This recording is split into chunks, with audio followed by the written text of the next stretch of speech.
In the first section of this unit, we learned about chemical formulas. What does a chemical formula represent? How do we write chemical formulas for ionic compounds? How do we name a chemical compound given its chemical formula? Or how do we write the chemical formula given the name? In this section, we're going to talk about using chemical formulas. And we're going to use chemical formulas to do two things.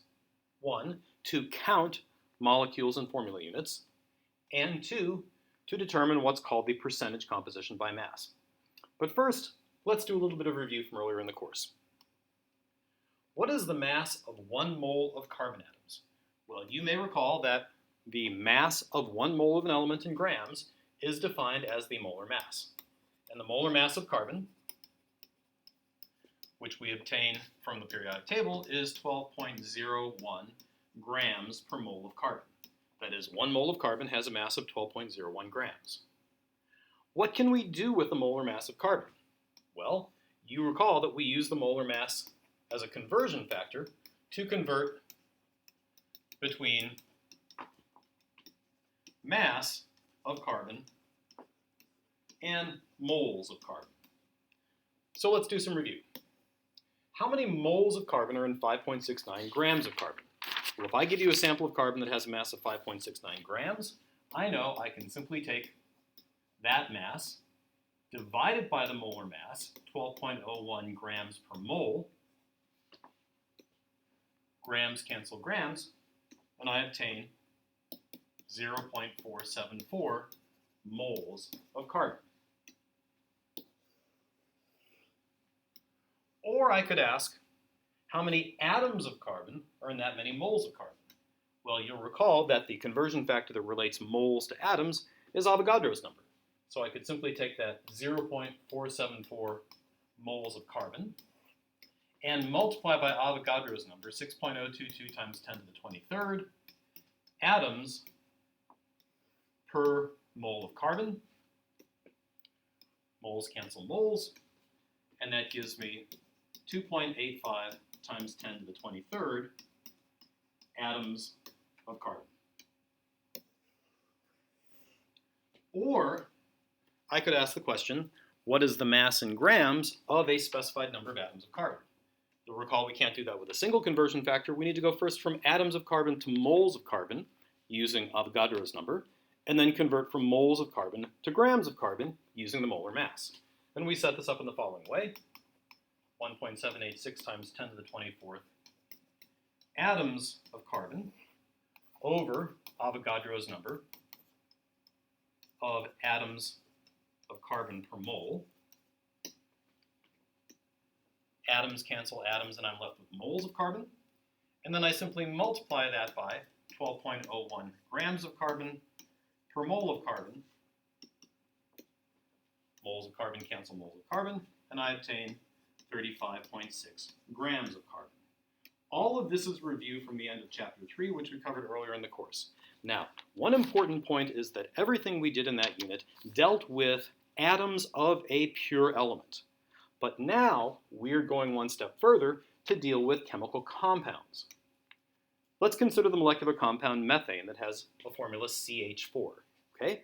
Because it's a molecular compound, the formula I give you is the molecular formula, and it tells me exactly how many atoms of each element are in one molecule.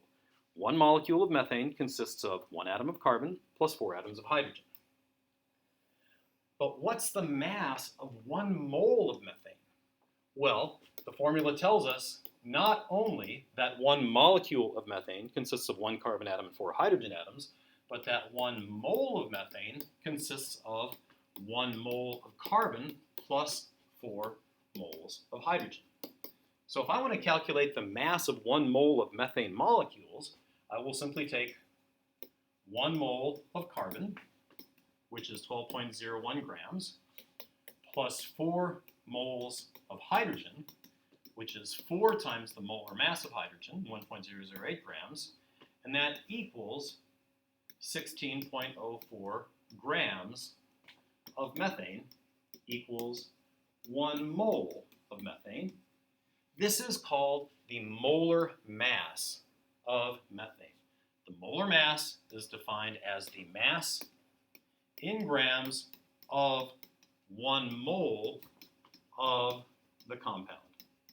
And just as we use the molar mass of an element to convert between mass of the element and moles of the element, in the same way we're going to use the molar mass of the compound to convert between mass of the compound and moles of the compound in exactly the same way we did with elements. So let's do some more detailed examples.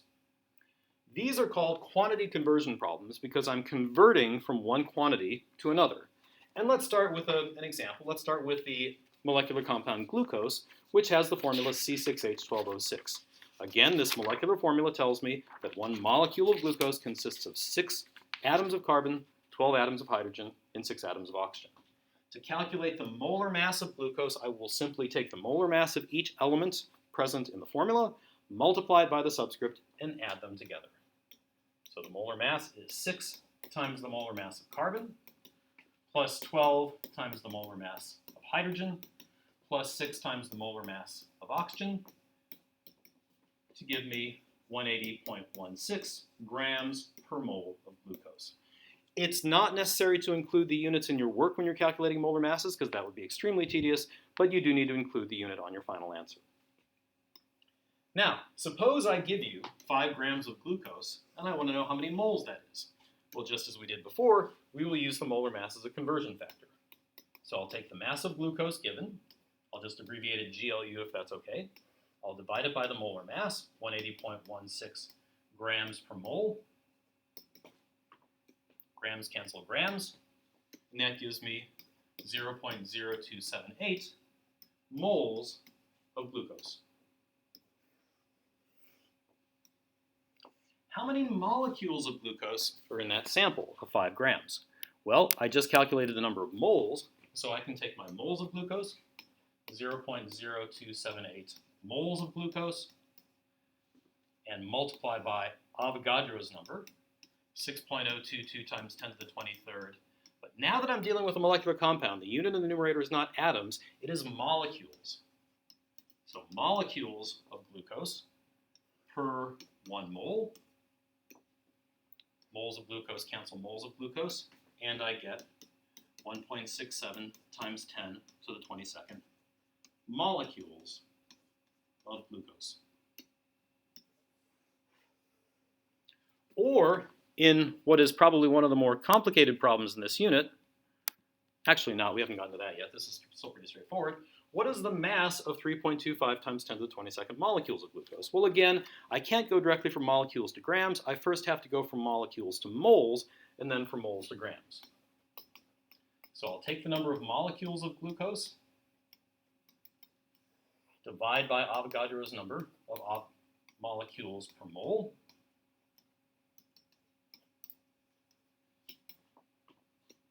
Molecules cancel molecules to give me moles. And then multiply by the molar mass, 180.16 grams of glucose per mole. Moles of glucose cancel moles of glucose, and that gives me 9.72 grams of glucose. And again, all of this should look fairly familiar because this is similar to what we did at the end of chapter 3. Here's where we take things a step more complicated, and that is the concept of internal mole ratios. I again give you the molecular formula glucose, C6H12O6. That molecular formula means 2 different things. On the submicroscopic level, it means that for every molecule of glucose, I have 6 atoms of carbon, 12 atoms of hydrogen, and 6 atoms of oxygen. But on the macroscopic level, it means that for every mole of glucose, I have 6 moles of carbon, 12 moles of hydrogen, and 6 moles of oxygen. Okay? And that lets me go a little further. So here's a question. How many moles of glucose are in 5 grams of glucose? Well, we did that already. We said that's 0.0278 moles of glucose. So my question is, how many moles of oxygen are in 5 grams of glucose? Well, here's where I can go one step further. I can simply take my 0.0278 moles of glucose and multiply that by a mole ratio, 6 moles of oxygen for every 1 mole of glucose. Where does that 6 come from? It comes from the formula. Moles of glucose cancel moles of glucose, and that gives me 0.167 moles of oxygen in 5 grams of glucose. Can I calculate the mass of that sample? Can I calculate how many grams of oxygen are in 5 grams of glucose? Sure, because I know I can simply go from moles of an element to grams of the element by multiplying by the molar mass, 16.00 grams of oxygen per mole of oxygen. Moles cancel moles, and I get 2.67 grams of oxygen. Is that reasonable? Sure, because we started with 5 grams of glucose, and it seems to make sense. It's reasonable that a little bit more than half of that would be oxygen by mass. Now, here's the one that's more complicated, and that is what mass of glucose contains a specified number of atoms of oxygen? Well, let's do a little roadmap to plan our strategy. If I have atoms of oxygen, clearly the one thing I can convert that to is moles of oxygen. We just saw that we can use the formula to derive an internal mole ratio that will let us go from moles of oxygen to moles of glucose. And then, of course, going from moles to mass, we can use the molar mass. And here's what it looks like. I'll start with my 1.614 times 10 to the 24th atoms of oxygen. Divide by Avogadro's number of atoms of oxygen per mole of oxygen. Atoms cancel atoms. That term there gives me moles of oxygen. I can now multiply by my internal mole ratio, 1 mole of glucose for every 6 moles of oxygen. Moles of oxygen cancel moles of oxygen. And then finally, in the last step to convert from moles of glucose to mass of glucose, I multiply by the molar mass of glucose that we calculated at the top of the page. Moles cancel moles, and I get 80.5 grams of glucose are needed to have that number of atoms of oxygen. Now, let's change direction a little bit. We said that a chemical formula expresses the relative amounts of elements in a compound by atom or by mole. Okay? So for glucose, C6H12O6, that tells me that 1 mole of glucose contains 6 moles of carbon. Let me write this down. So 1 mole of glucose contains 6 moles of carbon, 12 moles of hydrogen, and 6 moles of oxygen. Okay? That formula expresses the composition in terms of the relative number of moles of element in the compound. Is it possible to express the composition in terms of the relative amounts of the elements by mass rather than by mole? That would simply be a different way of expressing the composition. Well, I think we can. Let's begin by choosing a convenient amount of glucose. Let's just say 1 mole. And then ask ourselves, how many grams of each element are in 1 mole of glucose? Well, we'll take 1 mole of glucose and multiply by the internal mole ratios to give moles of each element, and then we'll multiply each of those by the molar mass to give us the mass of each element present in 1 mole of glucose. Let's do that calculation. As we said before, 1 mole of glucose consists of 6 moles of carbon, 12 moles of hydrogen, and 6 moles of oxygen. I'll convert each of these to mass by multiplying by the respective molar mass. Grams of carbon per mole. That gives me 72.06 grams of carbon in 1 mole of glucose. I'll multiply 12 moles of hydrogen by the molar mass of hydrogen to give me 12.10 grams of hydrogen. And I'll multiply the moles of oxygen in 1 mole of glucose by the molar mass of oxygen. And again, those molar masses come from the periodic table to give me 96.00 grams of oxygen. Okay? So 1 mole of glucose contains that many grams of each element. What do those add up to? They add up to the molar mass, of course. We already did this calculation. So now, instead of expressing these masses as absolute masses, let's express them as a percentage of the whole. And we'll do that by dividing each by the molar mass of the entire compound.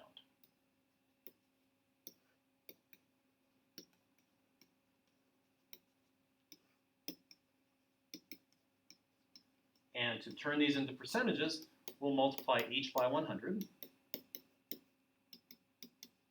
And that gives me 40.00% carbon by mass, 6.666% hydrogen by mass, and 53.29% oxygen by mass. Because these are percentages of the whole, they should add up to something very, very close to 100%. And in fact, in this case, they add up to 99.96%, which is very close to 100%. What we just calculated in the yellow box is called the percentage composition by mass. The percentage composition by mass is defined as a list of the percentage by mass of each element in the compound. Each of those is calculated by taking the mass of the element in 1 mole of the compound, dividing it by the molar mass of the compound, and multiplying by 100. Let's do an example of calculating percentage composition by mass. Here I give you copper 2 nitrate, and I want to know the percentage composition by mass of this compound. I didn't give you the formula, but I gave you the name. Hey, let's use our nomenclature skills to go from the name of this compound to the formula. Copper is a metal, therefore it's an ionic compound. The 2 in Roman numerals tells me that the symbol of the ion in copper 2 nitrate is copper 2 plus. Nitrate, I see on my nomenclature sheet, has the formula NO3 minus, so that lets me write the formula CuNO3 2. Now, I know I'm going to need the molar mass of the compound, so let's begin by calculating the molar mass of the entire compound. So I'll take 1 mole of copper plus 2 moles of nitrogen plus 6 moles of oxygen to give me a molar mass of 187.57 grams per mole. Again, you don't need to include units in the work, but you do need to include units on the final answer. So now I will calculate the mass percentage of each of the 3 elements in this compound by taking the moles of each element, in this case 1 for copper, multiplying by its molar mass in grams, divide that by the molar mass of the entire compound.